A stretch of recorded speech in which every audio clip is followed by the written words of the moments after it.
بسم اللہ الرحمن الرحیم۔ السلام علیکم۔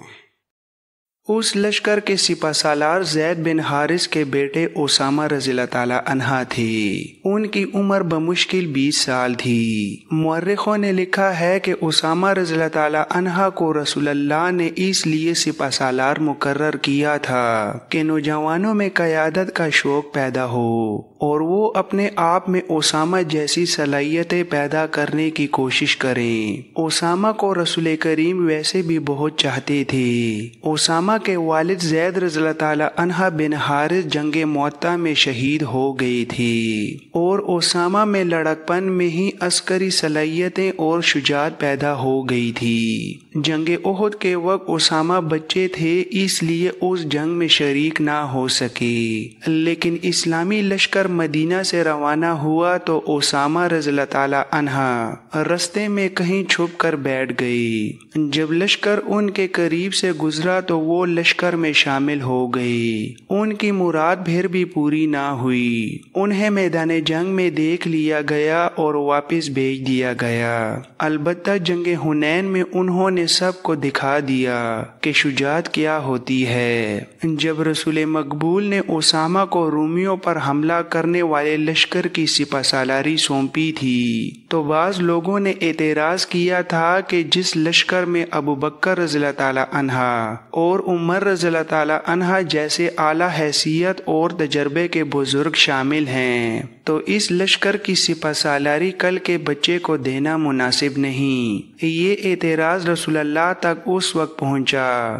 جب آپ زندگی کے آخری بخار میں مبتلا تھے۔ آپ میں بولنے کی بھی سکت نہیں تھی۔ آپ نے بخار سے نجات پانے کے لیے اپنی ازواج سے کہا کہ آپ کو غسل کرائیں۔ آپ پر پانی کے ساتھ مشکیزیں ڈالے گئے، اس سے بخار خاصا کم ہو گیا۔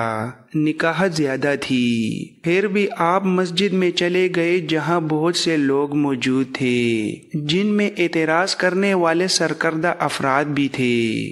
رسول اللہ نے فرمایا، اے لوگو، اسامہ کے لشکر کو کوچ کرنے دو۔ تم نے اس کی سپہ سالاری پر اعتراض کیا ہے، تم نے اس کے باپ کی سپہ سالاری پر بھی اعتراض کیا تھا۔ میں اسامہ کو اس منصب کے قابل سمجھتا ہوں، اس کے باپ کو بھی میں نے اس منصب کے قابل سمجھا تھا، اور تم نے دیکھا کہ میں نے سپہ سالاری اسے سونپ کر غلطی نہیں کی تھی۔ اعتراض ختم ہو گیا اور رومیوں کے خلاف لشکر کوچ کر گیا، لیکن جرف کے مقام پر اطلاع ملی کہ رسول کریم کی بیماری تشویشناک صورت اختیار کر گئی ہے۔ اسامہ میں نوجوانی میں ہی بزرگوں جیسی دراندیشی پیدا ہو گئی تھی۔ انہوں نے لشکر کو جرف کے مقام پر روک لیا اور خود رسول اللہ کو دیکھنے مدینہ آئے۔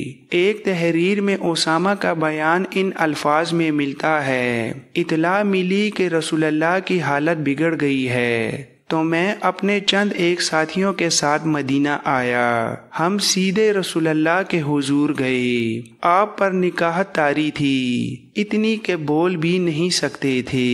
آپ نے 2-3 بار ہاتھ اٹھا کر آسمان کی طرف کیے اور ہر بار ہاتھ میرے اوپر رکھ دیے۔ میں سمجھ گیا کہ حضور میرے لیے دعا کر رہے ہیں۔ دوسرے روز اسامہ پھر آپ کے حضور گئے اور کہا، یا رسول اللہ، لشکر جرف میں میرا منتظر ہے، اجازت فرمائیے۔ رسول اللہ نے ہاتھ اوپر اٹھائے مگر ہاتھ زیادہ اوپر نہ اٹھ سکے، ضعف بہت زیادہ بڑھ گیا تھا۔ اسامہ رضی اللہ تعالیٰ عنہ دل پر غم کا بوجھ، آنکھوں میں آنسو لے کر روانہ ہو گئے۔ تھوڑی ہی دیر بعد رسول اللہ وصال فرما گئے۔ قاصد اسامہ کے پیچھے دوڑا اور راستے میں جا لیا۔ اسامہ نے حضور کے وصال کی خبر سنی، گھوڑا سر پر دوڑایا اور اپنے لشکر تک پہنچے۔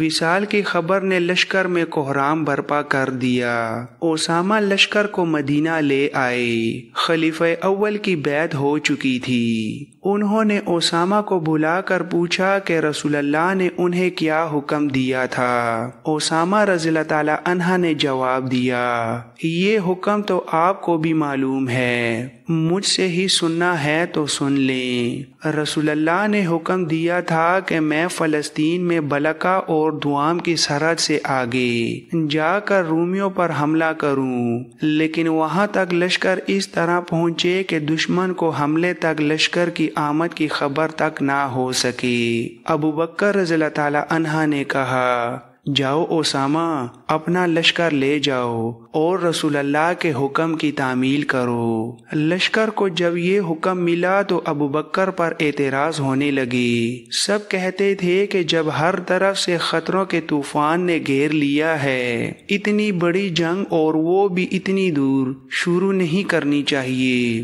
اس لشکر کو ان فتنوں کی سرکوبی کی ضرورت ہے جو بڑی تیزی سے اٹھ رہے ہیں۔ ابو بکر رضی اللہ تعالی عنہ نے کہا، قسم ہے اس اللہ کی جس کے ہاتھ میں میری جان ہے، اگر مجھے جنگل کے درندے چیرنے پھاڑنے کے لیے آ جائیں تو بھی میں اسامہ کے لشکر کو نہیں روکوں گا۔ میں اس حکم کی خلاف ورزی کس طرح کر سکتا ہوں جو رسول اللہ نے اپنی زندگی میں دیا تھا؟ میں اگر مدینہ میں اکیلا رہ گیا تو بھی اس لشکر کو نہیں روکوں گا۔ عمر رضی اللہ تعالی عنہ نے کہا، تم پر سلامتی ہو ابو بکر۔ اعتراض کرنے والے یہ بھی کہتے ہیں کہ اگر لشکر کو بھیجنا ہی ہے تو سپہ سالاری اسامہ کی بجائے کسی تجربہ کار آدمی کو دیں۔ ابو بکر رضی اللہ تعالی عنہ نے جواب دیا، اے ابن خطاب، کیا تم بھول گئے ہو کہ اسامہ کو رسول اللہ نے سپہ سالار مقرر کیا تھا؟ کیا تم جرت کرو گے کہ رسول اللہ کے حکم کو منسوخ کر دوں؟ عمر رضی اللہ تعالی عنہ نے کہا، میں ایسی جرت نہیں کروں گا،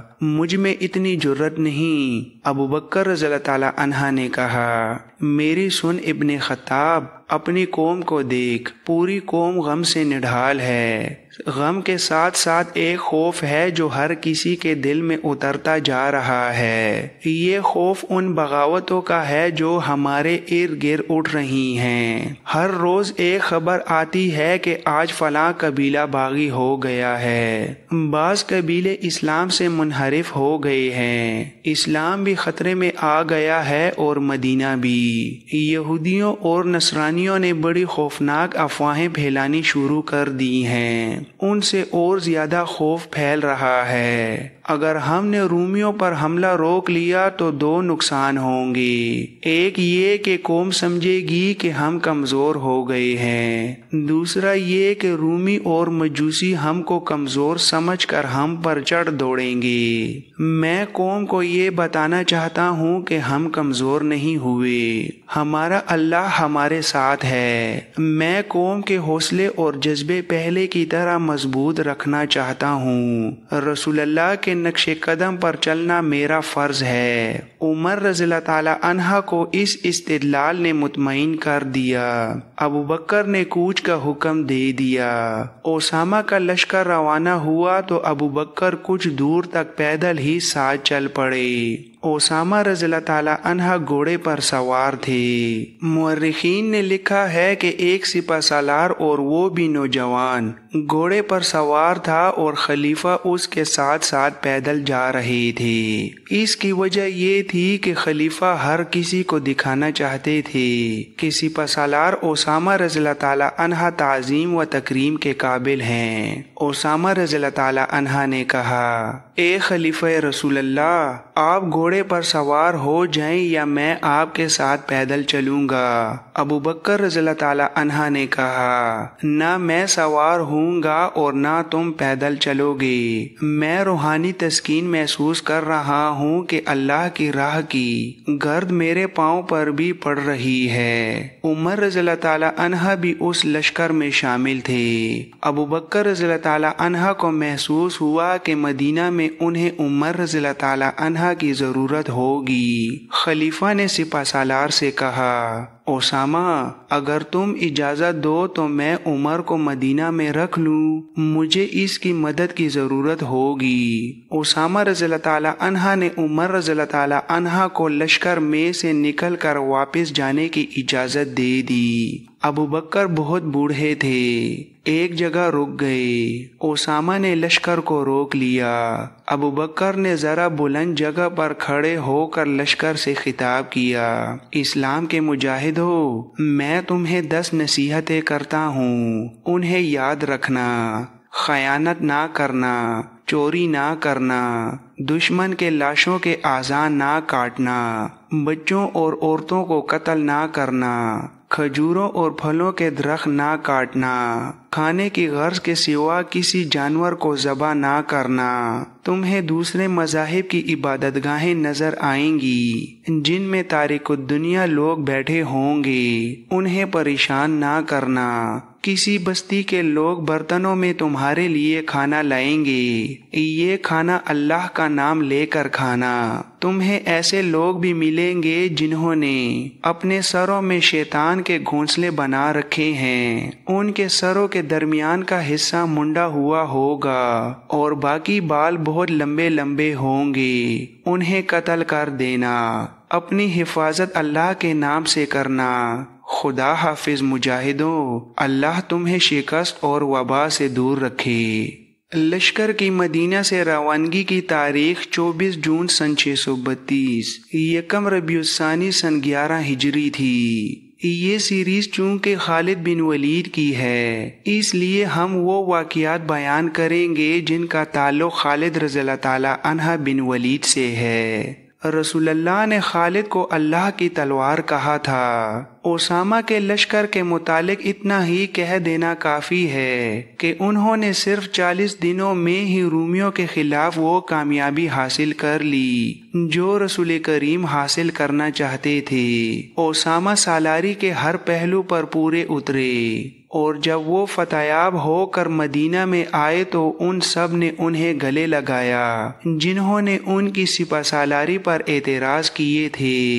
دوسری بڑی جنگ مرتدین کے خلاف تھی۔ ابو بکر رضی اللہ تعالی عنہ نے اپنی فوج کو کئی حصوں میں تقسیم کر کے ہر حصے کے سالار مقرر کیے اور ان کے لیے محاذ مقرر کر دیے، یعنی ہر سالار کو ایک ایک علاقہ بتا دیا گیا جہاں انہیں حملہ کرنا تھا۔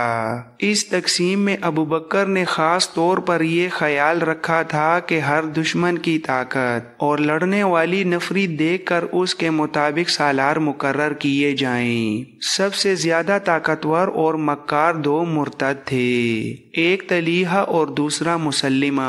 ان دونوں نے نبوت کا دعویٰ کر کے ہزارہ پیروکار پیدا کر لیے تھے۔ خالد بن ولید کو ابو بکر رضی اللہ تعالی عنہ نے حکم دیا کہ وہ طلیحہ کی بستیوں پر حملہ کریں اور ان سے فارغ ہو کر بطاح کا رخ کریں جہاں بنی تمیم کے سردار مالک بن نویرہ نے بغاوت کر دی تھی۔ تمام سالار اپنے اپنے محاذوں اور مہمات پر روانہ ہو گئے۔ خالد رضی اللہ تعالی عنہ اپنی مہم کے علاقے میں حسب عادت اتنی تیزی سے پہنچے کہ دشمن کو خبر تک نہ ہوئی۔ انہوں نے کچھ بستیوں کو گھیرے میں لے لیا تو خالد رضی اللہ تعالی عنہ کے پاس کچھ آدمی آئے اور انہیں بتایا کہ بعض قبیلے طلیحہ کے فریب کا شکار ہیں، ان کی خونریزی مناسب نہیں ہوگی۔ اگر خالد ذرا انتظار کریں تو قبیلہ تائی کے کم و بیش 500 آدمی خالد کے دستے میں شامل ہو جائیں گے۔ خالد رضی اللہ تعالی عنہ نے انتظار کیا اور یہ آدمی قبیلہ تائی کے 500 آدمی لے آیا جو طلیحہ کے قبیلے اور اس کے زیر اثر قبیلوں کے خلاف لڑنے پر آمادہ تھے۔ وہ مسلح ہو کر آئے تھے۔ اسی طرح قبیلہ جدیلہ بھی خالد کے ساتھ مل گیا۔ طلیحہ کو پتہ چلا تو وہ بہت گھبرایا، لیکن ایک شخص اینیا اس کے ساتھ تھا، وہ بنی فرازہ کا سردار تھا۔ اس کے دل میں مدینہ والوں کے خلاف اتنا عناد بھرا ہوا تھا کہ اس نے اعلان کر دیا تھا کہ وہ مدینہ والوں کی حکومت کو کسی قیمت پر تسلیم نہیں کر سکتا۔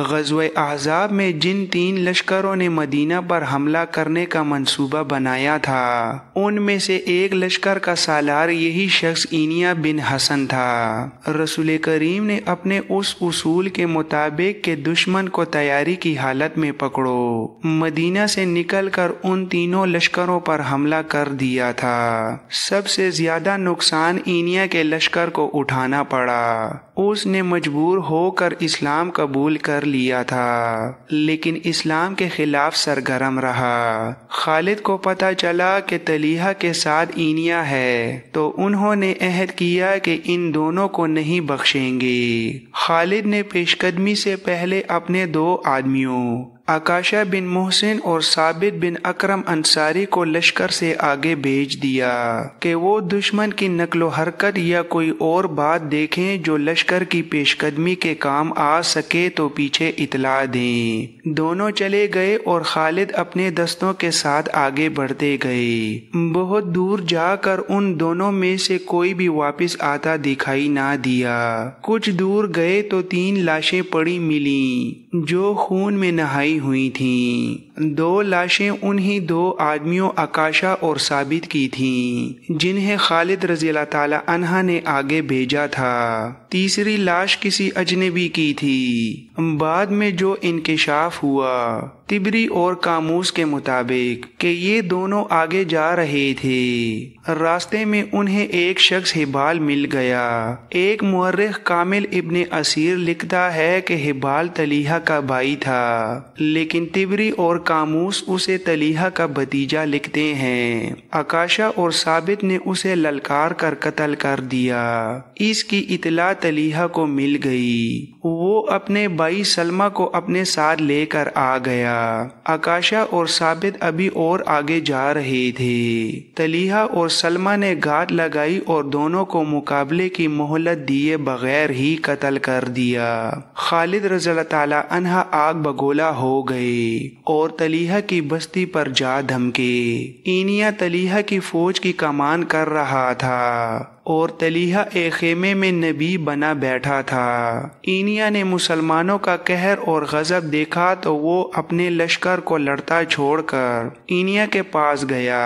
وہ طلیحہ کو سچا نبی مانتا تھا۔ اینیا نے طلیحہ سے پوچھا، یا نبی، مشکل کا وقت آن پڑا ہے، جبرائیل کوئی وحی لائے ہیں؟ طلیحہ نے کہا، ابھی نہیں، تم لڑائی جاری رکھو۔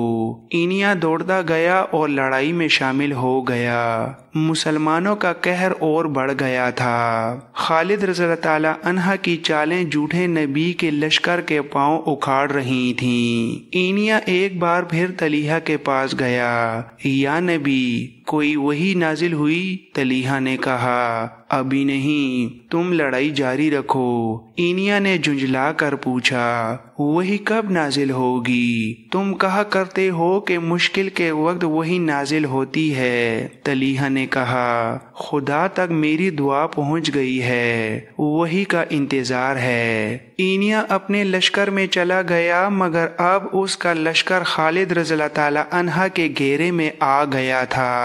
اینیا گھبراہٹ کے عالم میں ایک بار پھر طلیحہ کے پاس گیا اور اسے اپنے لشکر کی کیفیت بتا کر پوچھا کہ وہی نازل ہوئی ہے یا نہیں۔ طلیحہ نے جواب دیا، ہاں، وہی نازل ہو چکی ہے۔ کیا یہ کہ مسلمان بھی جنگ لڑ رہے ہیں اور تم بھی جنگ لڑ رہے ہو، تم اس وقت کو کبھی نہیں بھول سکو گے۔ اینیا کو کچھ اور توقع تھی لیکن طلیحہ نے اسے مایوس کر دیا۔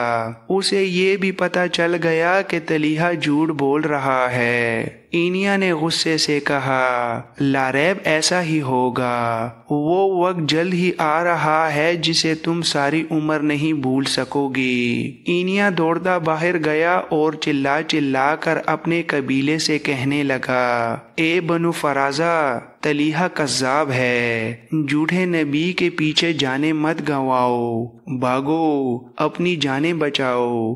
بنو فریزہ تو بھاگ اٹھے، پر تلیہا کے اپنے قبیلے کے لڑنے والے لوگ تلیہا کے خیمے کے ارد گرد جمع ہو گئے۔ خالد رضی اللہ تعالی عنہ تماشا دیکھنے لگے۔ تلیہا کے خیمے کے ساتھ ایک گھوڑا اور ایک اونٹ تیار کھڑے تھے۔ قبیلہ تلیہا سے پوچھ رہا تھا کہ پھر اب کیا حکم ہے؟ تلیہا کی بیوی جس کا نام نوار تھا اس کے ساتھ تھی۔ تلیہا گھوڑے پر سوار ہو گیا اور اس کی بیوی اونٹ پر چڑھ بیٹھی۔ تلیہا نے اپنے قبیلے سے کہا، لوگوں، میری طرح جس کے پاس بھاگنے کا انتظام ہے وہ اپنے بیوی بچوں کو لے کر بھاگ جائیں۔ اس طرح اس کذاب کا فتنہ ختم ہو گیا۔ عمر رضی اللہ تعالی عنہ کے دور خلافت میں تلیہا نے ان کے ہاتھ پر بیعت کی اور مسلمان ہو گیا تھا۔ خالد رضی اللہ تعالی عنہ نے اور کئی قبیلوں کو مطیع کیا اور انہیں ارتداد کی کڑی سزا دی، ان پر اپنی شرائط عائد کیں۔ اسلام سے جو منحرف ہو گئے تھے انہیں دوبارہ حلقہ بغوش اسلام کیا۔ تلیہا کی نبوت کو بھی خالد رضی اللہ تعالی عنہ نے ختم کر دیا، اور اینیا جو یہودیوں سے بڑھ کر مسلمانوں کا دشمن تھا ایسا بھاگا کہ اس نے عراق جا کر دم لیا، مگر اس کا زہر ابھی پیچھے رہ گیا تھا۔ یہ زہر ایک عورت کی شکل میں تھا جو سلمہ کہلاتی تھی۔ اس کا پورا نام ام زمل سلمہ بنت مالک تھا۔ سلمہ بنو فرازہ کے سرداروں کے خاندان کی ایک مشہور عورت ام کرفہ کی بیٹی تھی۔